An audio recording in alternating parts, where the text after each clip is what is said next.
Guys, आज की video में हम देखने वाले हैं बहुत सारे बच्चों ने हैंडबुक खरीद ली है, लेकिन उनकी समझ में ये नहीं आ रहा है कि क्या पढ़े, कितना पढ़े और कैसे कैसे पढ़े कि आप अच्छे नंबरों से पास हो जाए।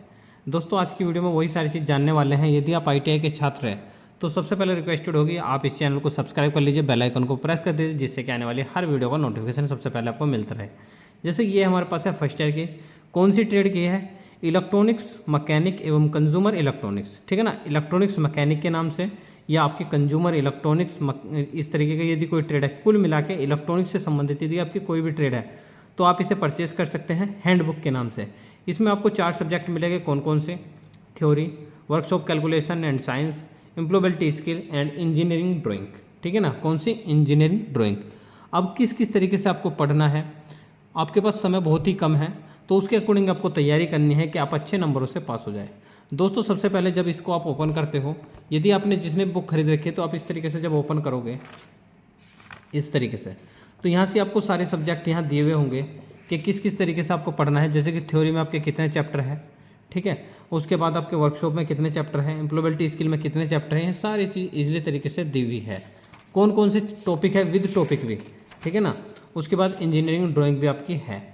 उसके बाद आप क्या करोगे, ऑब्जेक्टिव का मतलब एक तरीके से पूरा सॉल्यूशन यहाँ से आपको मिलने वाला है।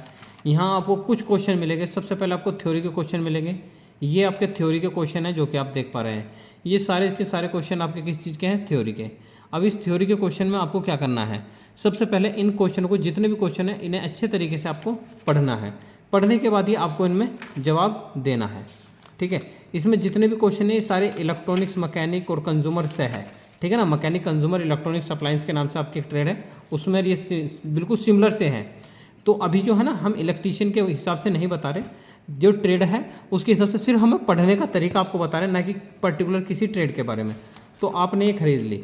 उसके बाद आपको कितने क्वेश्चन पढ़ने हैं, ये देखिए, आपकी एक चीज़ जो है पूरी तरीके से कंप्लीट होगी, ये होगी यहाँ कंप्लीट, ठीक है ना। तो कितने क्वेश्चन हैं? 490 इसमें क्वेश्चन दिए हुए हैं। तो ये 490 क्वेश्चन आपको पढ़ने हैं। टोटल 490 क्वेश्चन है। ये 490 क्वेश्चन पढ़ने के बाद यहाँ से इनके आंसर भी दिए हुए हैं, ठीक है ना। 490 के 490 यहाँ से आंसर भी आपके दिए हुए हैं। उसके बाद आपका नेक्स्ट टॉपिक स्टार्ट हो जाता है वर्कशॉप कैलकुलेशन। उसके बाद आप वर्कशॉप कैलकुलेशन पढ़ोगे। उसके जैसे ही क्वेश्चन खत्म हो जाते हैं, खत्म होने के बाद तुरंत ही अगले आ जाते हैं। इसमें टोटल कितने क्वेश्चन हैं आपके, आप देख सकते हैं इसमें 230 क्वेश्चन आपके हैं। इसमें कितने दोस्तों? 230। उसके बाद एम्प्लॉयबिलिटी स्किल सब्जेक्ट शुरू होता है। इसमें आपके लगभग कितने क्वेश्चन हैं वो भी आप देख लीजिए। इसमें भी आपके 250 क्वेश्चन है। और ये फुल फॉर्म जो है सबसे लास्ट वाली है GST वाला, कई बार बार आपसे क्वेश्चन पूछा जा रहा है। उसके बाद इंजीनियरिंग ड्राइंग में भी आप सेम देख सकते हैं इसी तरीके से। उसके बाद जब आप टोटल क्वेश्चन पढ़ लेते हो, पढ़ने के बाद आपको क्या लगाना है, इसे पढ़ने के बाद फिर आपको जाना है भारत स्किल पर, ठीक है ना। उसके बाद आपको कहाँ जाना है? भारत स्किल पर। जब आप भारत स्किल पर जाओगे तो वहाँ से आपको क्वेश्चन बैंक मिलेगा।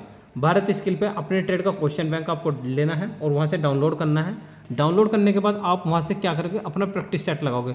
वहाँ आपको 1 साल के 3 ही सेट मिलेंगे। यदि आप इलेक्ट्रीशियन के हैं तो इलेक्ट्रीशियन के 3 सेट, इलेक्ट्रॉनिक्स के हैं इलेक्ट्रॉनिक्स के 3 सेट, फिटर हो फिटर के 3 सेट, यानी कुल मिलाकर सभी ट्रेड के 3 सेट मिलेंगे। यानी कि 75 क्वेश्चन, 75 यानी कि 75 के 3 सेट मिलेंगे। तो इस तरीके से आप वहाँ जाकर अपने क्वेश्चनों की प्रैक्टिस कर सकते हो। ये तो होगी तैयारी की बात, ठीक है। यदि आपको लगता है कुछ और डीपली पढ़ना तो आप यहाँ से कुछ देख सकते हैं। आप यहाँ से पहले क्वेश्चनों को लगाओ, लेकिन अब आपके पास समय नहीं है, ठीक है ना दोस्तों। यदि आपके पास अब समय नहीं है, यदि आप पहले से तैयारी करते तो बहुत कुछ कर लेते, आपके पास समय कम है, तो इस बुक को आप इसी तरीके से लगा सकते हैं, कोई दिक्कत वाली बात नहीं है। इस तरीके से आप यहाँ से टोटल क्वेश्चन को कवर करिए, ठीक है ना। यहाँ से आप ट्रेड थ्योरी करो। अब दिक्कत क्या आती है, बहुत सारे बच्चों की समस्या ये होती है कि आप पढ़ तो लेते हैं लेकिन बहुत सारे क्वेश्चन में समस्या बन जाती है। समस्या क्या होती है, मैं आपको एक बार बता दूं। जैसे चलो आपका यही वाला क्वेश्चन है कि दिए गए फ्लिप फ्लॉप सर्किट का प्रकार क्या है। अब यहाँ S है, R है, यहाँ किलो पल्स दी हुई है, यहाँ आपका गेट लगा हुआ है, यहाँ S R Q बार है।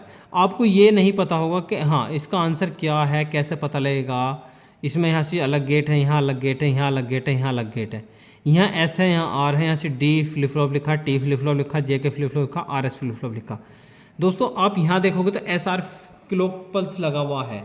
तो एक चीज़ का ध्यान रखना, आप आउटपुट भी चेक करके लिख सकते हैं। और दूसरी बात, जब आप किसी काम को करते हैं, यदि आपने SR फ्लिप फ्लॉप पढ़ा होगा, T फ्लिप फ्लॉप पढ़ा होगा, JK फ्लिप फ्लॉप पढ़ा होगा, तो आप इस काम को कर सकते हो।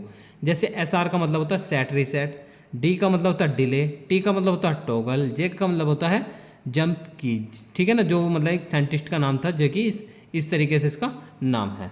तो आप देख सकते हैं, यदि हाँ अब भी आप इलेक्ट्रीशियन के, इलेक्ट्रॉनिक्स के, किसी भी ट्रेड के छात्र हो, कोई समस्या हो तो आप कमेंट सेक्शन में पूछ लिया करो।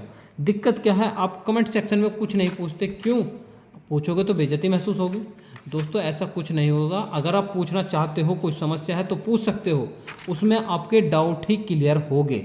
ठीक है ना। तो आज के लिए इतना ही रखेंगे, कल फिर मिलेंगे किसी नए वीडियो के साथ। तब तक के लिए धन्यवाद दोस्तों। जय हिंद, जय भारत।